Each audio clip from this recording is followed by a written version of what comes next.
Bonjour et bienvenue sur Isobourse. Je suis ravi de vous retrouver pour cette première chronique de l'année et je vous souhaite une excellente année 2024. En juin, nous fêterons le 20e anniversaire de la création d'Isobourse. C'est l'occasion pour moi de vous remercier de votre confiance et de votre fidélité à Isobourse depuis toutes ces années. Grâce à vous, nous avons pu développer nos services et nos offres pour vous proposer les meilleures solutions pour investir en bourse. En 2024, nous mettrons tout en œuvre pour vous aider à atteindre vos objectifs de performance boursière.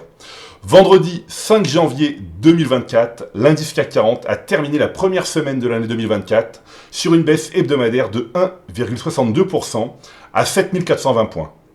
Après une année 2023 positive pour les investisseurs en bourse, 2024 a débuté sous le signe de la consolidation, à l'image de la couleur rouge dominante sur les grands indices mondiaux. Les principaux indices de la zone euro ont démarré la nouvelle année 2024 en ordre dispersé, en hausse pour les bourses de Madrid, Milan et Bruxelles, et en baisse pour les bourses de Francfort, Amsterdam et Paris.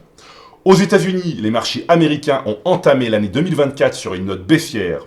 En effet, l'ensemble des indices ont terminé la semaine avec des pertes, les valeurs technologiques et les small caps accusant des baisses supérieures à 3%. En tête du palmarès de ce début d'année 2024, l'indice espagnol a affiché la deuxième meilleure performance de la zone euro sur l'année 2023.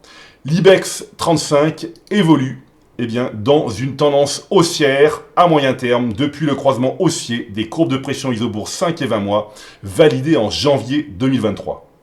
En deuxième position du palmarès de ce début d'année 2024, l'indice italien a affiché la meilleure performance de la zone euro sur l'année 2023. Le FTSE MIB évolue dans une tendance haussière à moyen terme depuis le croisement haussier des courbes de pression Isobourse 5 et 20 mois validées en janvier 2023. Aux États-Unis, malgré une baisse de 1,52% pour cette première semaine de l'année 2024, l'indice élargi de la bourse de New York, le S&P 500, poursuit son évolution au sein d'une tendance haussière à moyen terme depuis le croisement haussier des courbes de pression Isobourse 5 et 20 mois en avril 2023. Plus largement, nous observons que les principaux indices mondiaux affichent encore un optimisme à moyen terme, à quelques exceptions près. Cependant, il est important de rester sélectif, rigoureux et patient dans ses investissements en bourse. Sur le plan des actions maintenant, l'analyse des 200 titres les plus échangés en zone euro montre que la tendance est à la hausse, avec 57% des grandes actions européennes en tendance favorable à moyen terme. Rester à l'écart des tendances majeures baissières et conserver les tendances majeures haussières est un principe de bon sens pour l'investisseur qui souhaite durer sur les marchés. Alors cette semaine, le secteur bancaire européen s'est clairement distingué avec une hausse de plus de 2% pour l'indice Stoxx Europe 600 Banks. L'action Commerzbank, côté à Francfort, a terminé parmi les plus fortes hausses hebdomadaires de la liste avec un gain de 10%. Le modèle Isobourse est positif à moyen terme depuis juillet 2020 sur le titre de la banque allemande.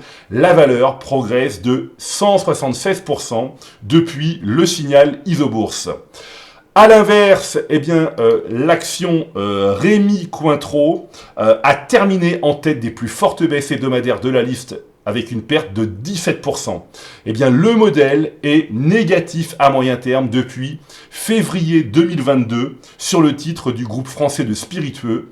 La valeur perd 44% depuis le signal Isobourse. Voilà, c'est maintenant à vous de faire le point de vos valeurs en portefeuille avec Isobourse. Je vous donne rendez-vous pour ma prochaine chronique et d'ici là, restez avec nous sur Isobourse.